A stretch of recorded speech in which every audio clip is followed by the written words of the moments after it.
go, Joe. Wish you all could meet Joe. Joe sits back there and plays with the machine that does that. Greetings, ladies and gentlemen. Day 101. We've made it past the first 100 days. Day 101 of the hostage crisis. I'm sure many of you people thought that we were going to get tired of this whole beginning and just casually trash it, but we're not. In fact, you know something, folks? Some enterprising entrepreneur out there has made for me these little calendars. This little calendar is 4 stacks, one for each year.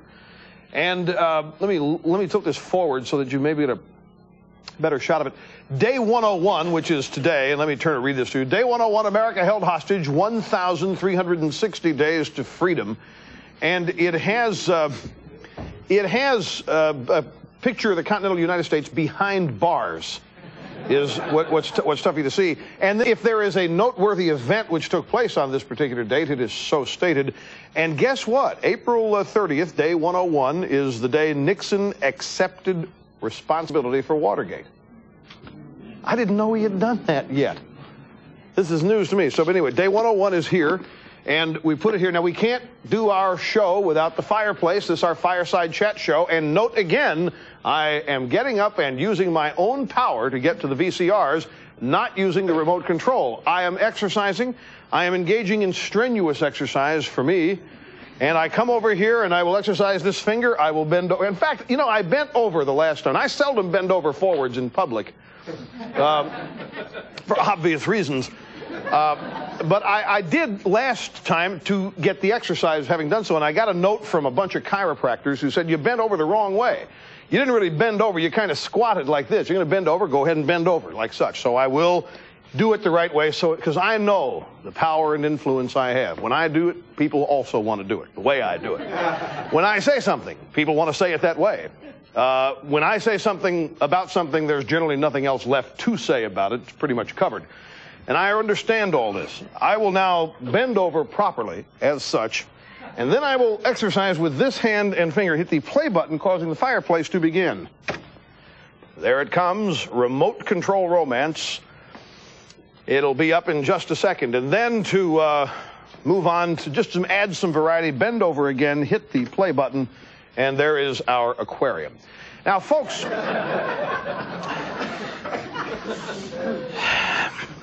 it's phony and it's fake and it's designed to attract liberals to the show.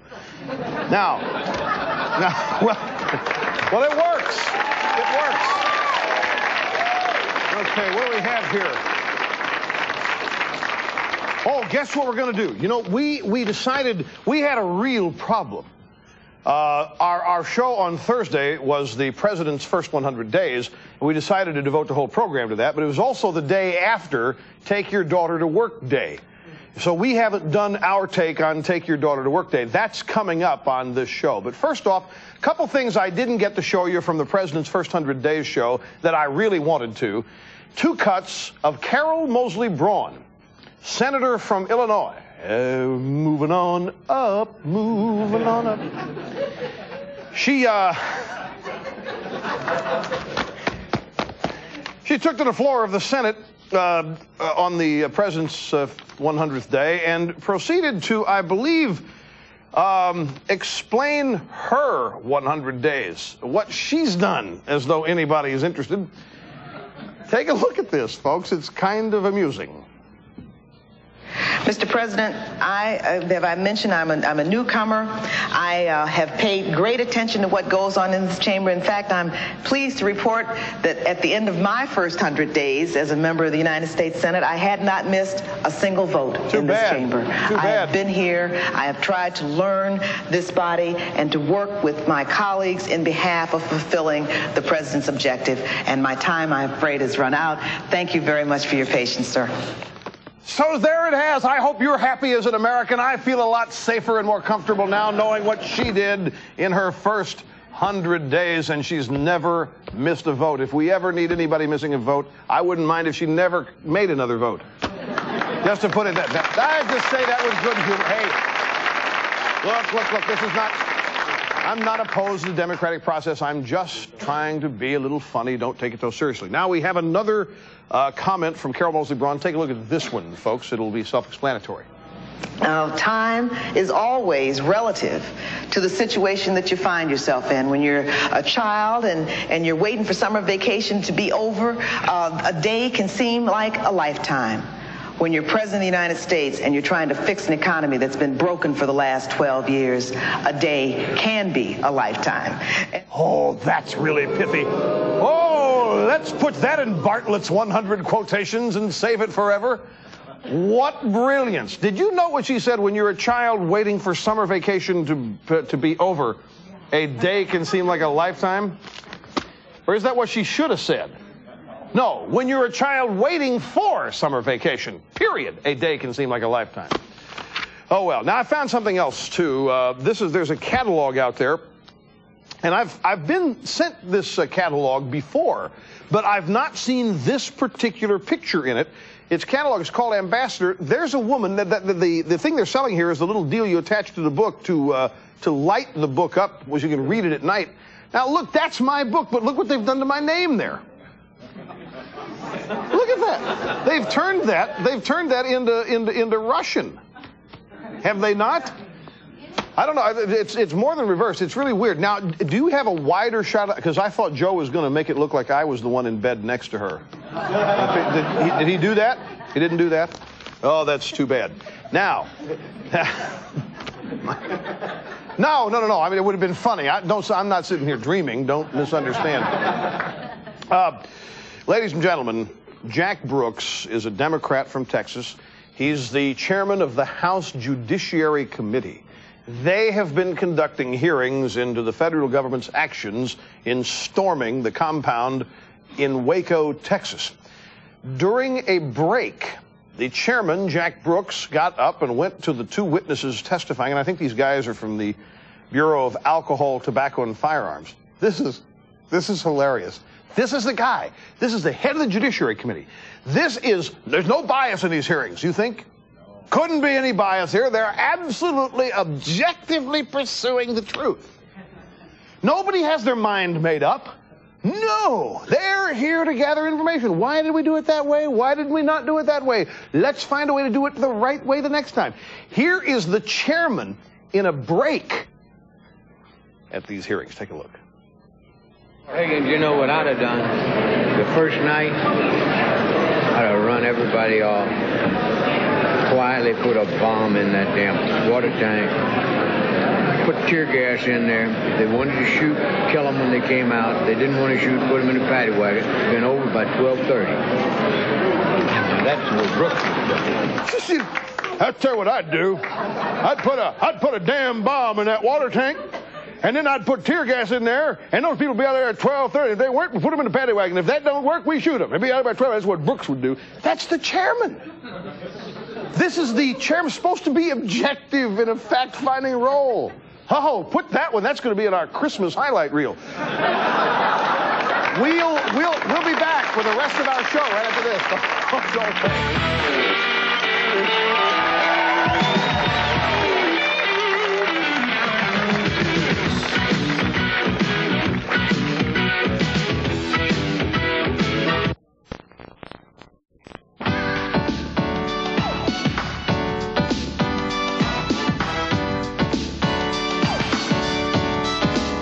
Welcome back, ladies and gentlemen. You may notice that in our audience, the women seem to have disappeared. If you notice that, you're very observant because it's true. The women have been kicked out. Women have been kicked out of our studio audience. There you see the empty seats once occupied by women. You may say, why are we doing this? Because, ladies and gentlemen, it's time now for our segment on Take Your Daughter to Work Day. One of the silliest, most ridiculous ideas the feminists have put forth yet. Pure symbolism designed to teach little girls absolutely nothing. It's designed only to screw them up because it takes them out of school where they ought to be getting an education. And instead they take, and you know what, I saw at my offices, most of the executives who brought their daughters to work had them follow their secretaries around.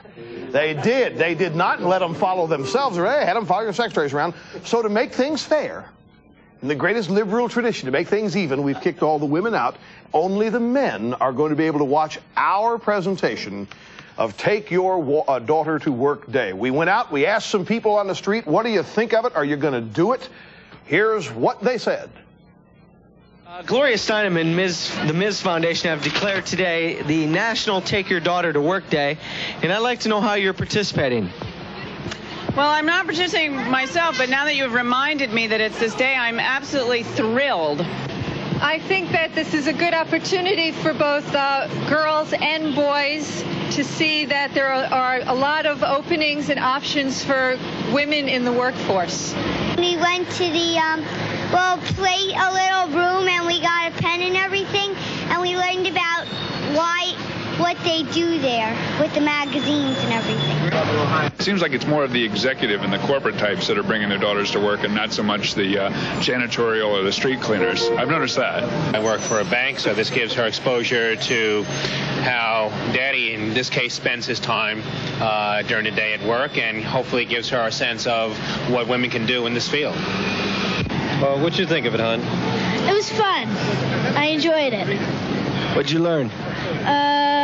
Nothing much. Right. Well, I learned how my mom works and what was she doing, and I thought it was interesting. Of course, my mom thinks it's boring of every day. I learned how to speak French, and I looked around, and that's it. Well, my father told my daughter to marry a rich man, and that's the best advice I got. So you don't have to go to work. I think this has gone much too far. Much too far. We've put a line in the sand, and it's an us versus them, and we don't need that attitude. That's too much of it in multiculturalism. We just don't need an us versus them at all. Watch, your show is fantastic. Keep up the great work. Mega, mega dittos from Vince and Val. Thank you. Hey, thanks, Val. Vince and Val. Now, I hope you notice that during all that, these people don't know what to say. They're just going along with it because they think they should. That's what liberalism is all about. That's why it's easy. You just do this stuff. You don't even understand why you're doing it. You just do it. It makes you feel like you're contributing and making a difference, and all you're doing is just confusing people. And this is the kind of symbolism over substance that liberalism is famous for, and teaches people that they're doing things when they're not, and then they're surprised what they do doesn't work. And that's why so many liberals are scratching their heads and are screwy. Now, we want to help. The next time they do this, the Ms. Foundation, ladies and gentlemen, is going to do this again next year, I'm sure, because this is such a success. Now, I have the order blank in Ms. Magazine. If you wanted to sign up to take your daughter to work, they had some order blanks that looked like this down here. And they wanted you to fill out, you had a couple of options here. Please send info on how my daughter can participate, or I don't have a daughter, but I'd like my workplace to participate, and send it in. That's not enough options. We have created more options for them for their next ad. Here are some things we think they should add. I don't have a daughter, but I want one. Can I get one at my workplace without being sexually harassed? Here's, I want a daughter, but I hate men. What should I do? I have a daughter, but she's a male lesbian. Can she participate? I have a daughter, but I was a daughter. I mean, I don't have a daughter, but I was a daughter. Please tell me how I can participate with myself. And finally, I'm unemployed. What about me? What about us? Where's my check? We'll be back with more right after this. Don't go away.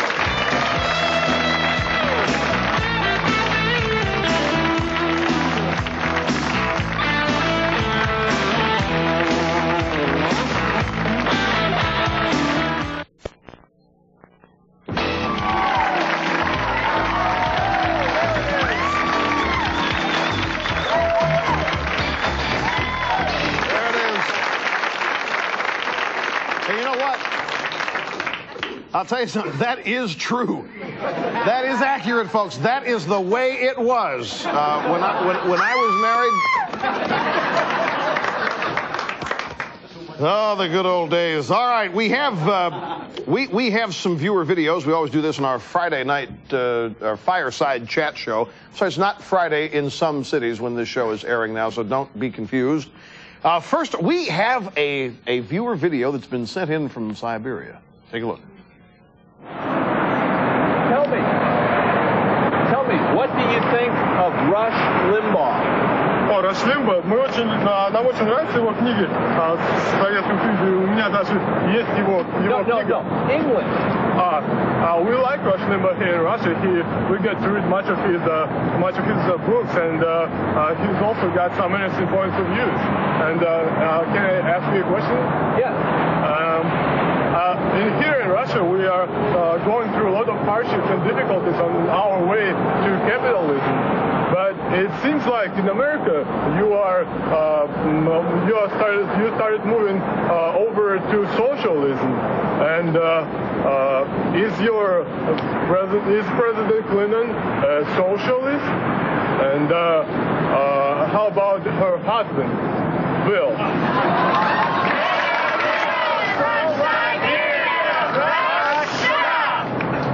I'll tell you, S show's dominant influence sphere spread all the way to Siberia. We're getting viewer videos. We have another one, and this is one we've had on the shelf for quite a while. A little TV lingo there. It means it's been here for a while. We've tried to get it in. We haven't made it. We have time tonight. We call it sleight of hand. Watch this.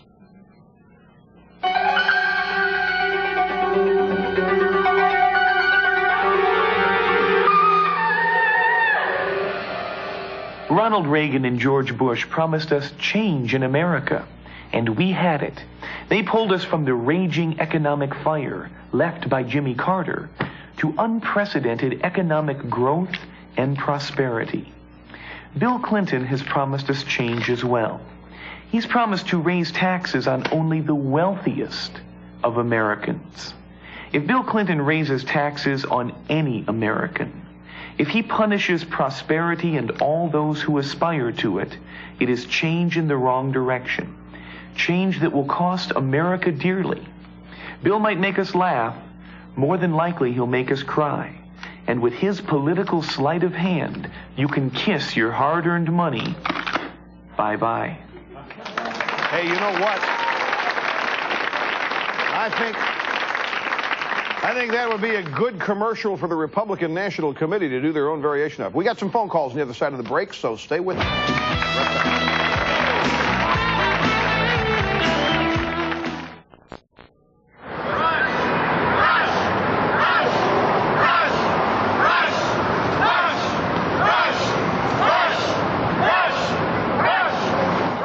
Those people were in our studio audience not long ago, marched here from where? Pennsylvania. I thought they were from Atlanta, but somebody says they're from Pennsylvania. But they were here. Where'd you guys videotape that? I mean, you went outside. Was it right outside the TV studio here? I guess it was.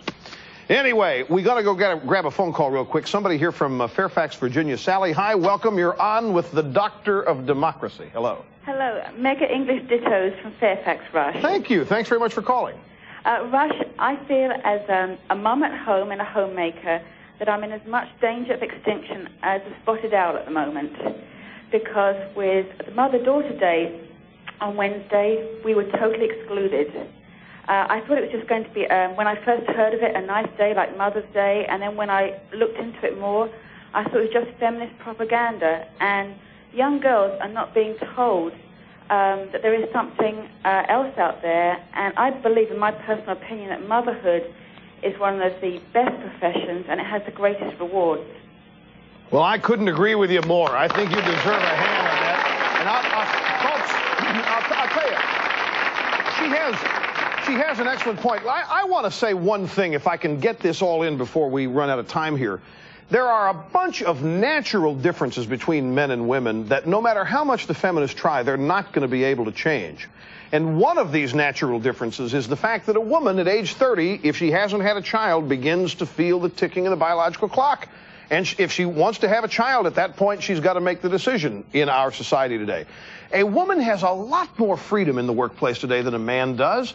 A woman can decide at any point she's tired of working and go back home or do something else and start getting involved in arts and crafts or whatever she wants to do. Motherhood, it doesn't matter. And it doesn't impact negatively her reputation. But let a man try that. Let a man say at age 30, I'm tired of the competitive world. It's tough out there. You know what? I want to go home and bake cookies, or I want to raise children. I mean, he can do it, but it's going to be very, very tough for people to depend on this guy as an employee anytime down the road. And women don't seem to understand, or the feminists don't understand, the militant ones, the great flexibility that gives them versus men who have to comport to all kinds of guidelines in order to be perceived worthwhile, serious, substantive, and all that. So I think she makes a good point. To not teach women that there is value in just following what they're naturally destined to do in giving birth is a bit of a disservice, too. Out of time for our show. It's been great being with you. Be with us for our next one. Hope to see you then. Services provided and promotional fees paid by the following. Rush Limbaugh's Wardrobe by Rochester, Big and Tall.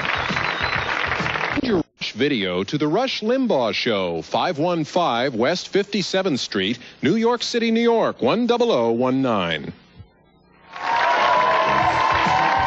Tonight at 7:30, get ready for heart-pounding excitement as the Clippers battle the Houston Rockets in Game 3 playoff action.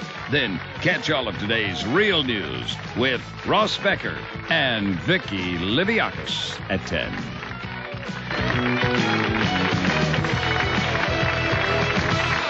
If you'd like to order a video cassette of Rush's TV show for only $24.95, just call 1-800-FOR-VIDEO.